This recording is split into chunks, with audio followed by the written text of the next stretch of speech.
Good evening, everybody, and welcome to Wizards Outlook. Got Cardo Dudley Jr. here, Raymond Lyons. I'm Wilson Tarpe Jr. And again, welcome to Wizards Outlook. The Hawks beat the Wizards tonight 118-103 in Atlanta. Before we find out what both Ray and Cardell have to say about tonight's game, quick word from our folks over at Uzinaz. A reminder, order, carry out, and see our newly redesigned flagship U Street location. We can't wait to see you.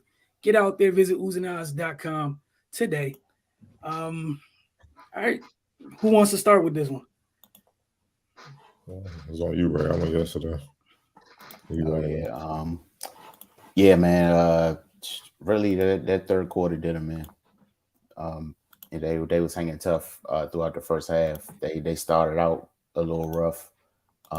They had 8 turnovers in the first quarter, and and they gave up 40 points in that quarter. They kind of got things settled in the second.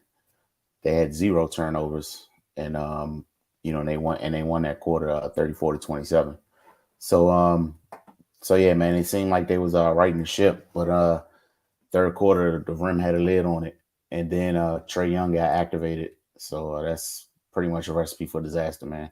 And Atlanta never relinquished control of the game from that point on. It was not a bad night offensively, but we weren't seeing the depth and scoring like we had been the last couple games. Porzingis was really the only one that kind of was able to get loose for real. Kisper had 12, 5-11, not a bad day. Wasn't efficient from 3, he was 2 for 7, and Gafford had 12 off the bench. But yeah, all in all, man, they just didn't had the flow that they had, when they're clicking offensively. And again, they got back to playing defense with their hands and fouling a lot, and Atlanta's fairly good free throw shooting team. They were 16-19 tonight. So that a lot of little things just compounding on top of each other. It's a tough loss. But they're in the dog days for real. Season's almost over. 2 games left. I'm pretty sure they're just waiting for this thing to be over with. But it's still good to see them compete. The margin was pretty wide. They lost by 15, but it wasn't one of those games where we're like they showed a pulse, man. That's it's sad that's where the benchmark is, but it is what it is at this point. We know who they are. But it's good to see them continue to try to fight and make positive things happen. It's like I said, there's 2 more games left. Hopefully they can just finish the season strong and on a positive note. Cardo?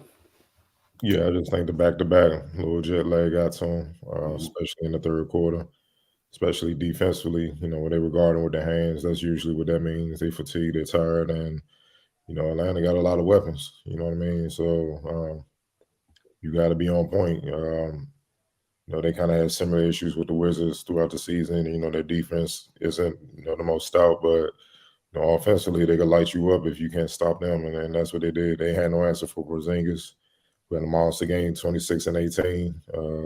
He 2 blocks, 4 assists, 8 of 16 from the field. I mean, hell, he if he bring that next year, they can be special. You know what I mean? Game in, game out, they can be special. Shock a lot of people. But I just feel like with Rui and Kispert, I feel all those guys. I just feel like Denny 4 for 11, ish.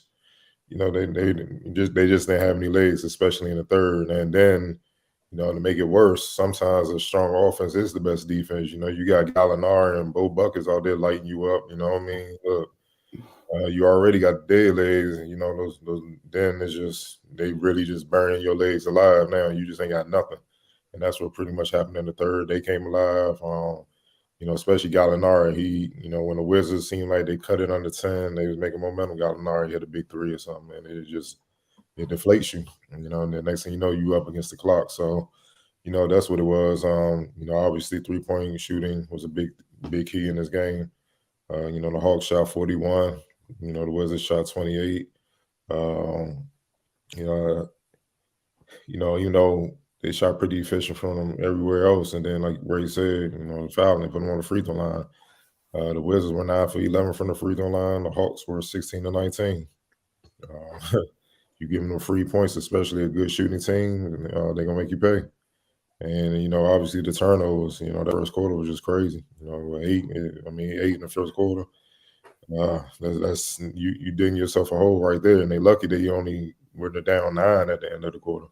You know what I'm saying? Because the Hawks were capable of putting that thing up. Like 40 in the quarter is just ridiculous, and on any night.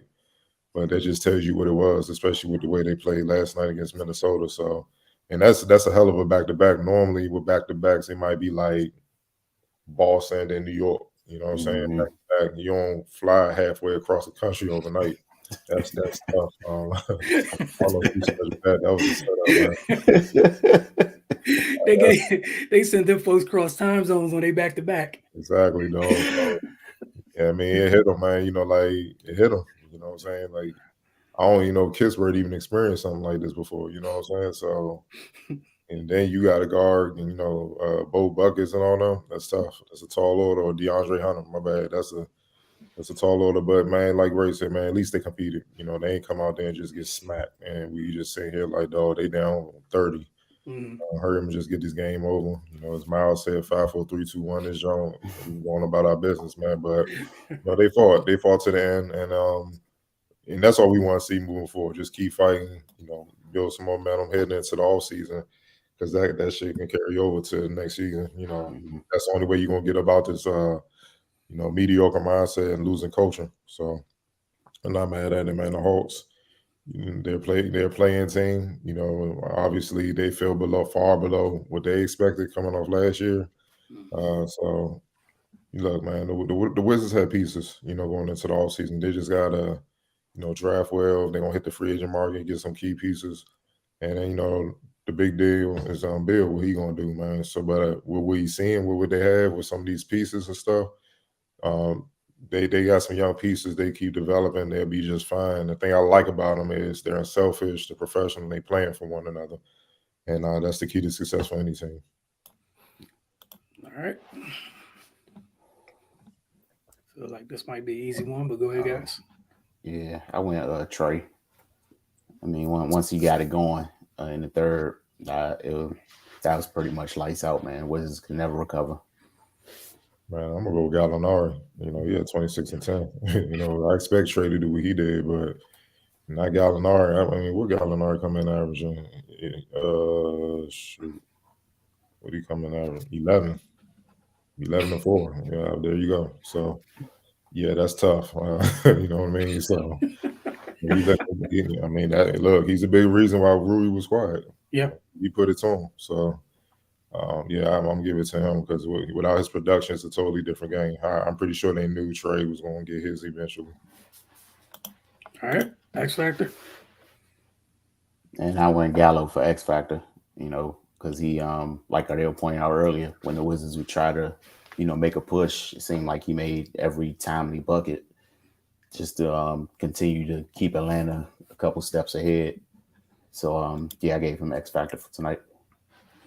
Well, buckets, Bogdanovic, off the bench, 18, 6 of 13, 6 and 9 from three. All his shot all his makes for threes. Yeah, they made it hurt tonight, man. So yeah, he got my vote.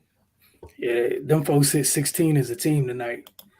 And usually when they go nuts, Trey would have a big share of that 16.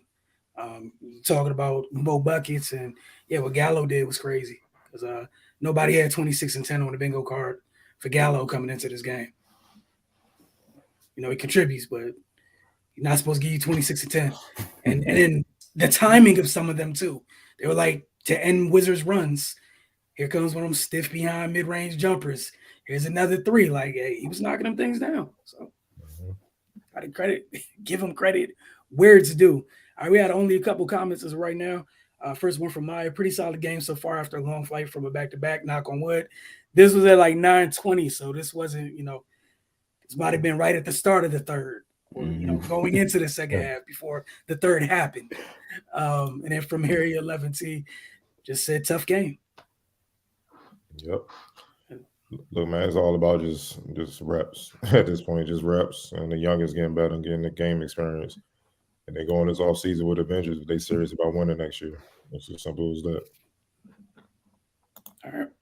I want to thank y'all for tuning in. Just a reminder, we will be back Friday. You got 2 more games with Friday and Sunday, I believe, Ray. That's what you said. So Friday and Sunday. Mhm. And then tomorrow is Thursday. We got Thursday and Friday mornings. Mornings with the focus. Same way that you're watching this is the same way you could watch that.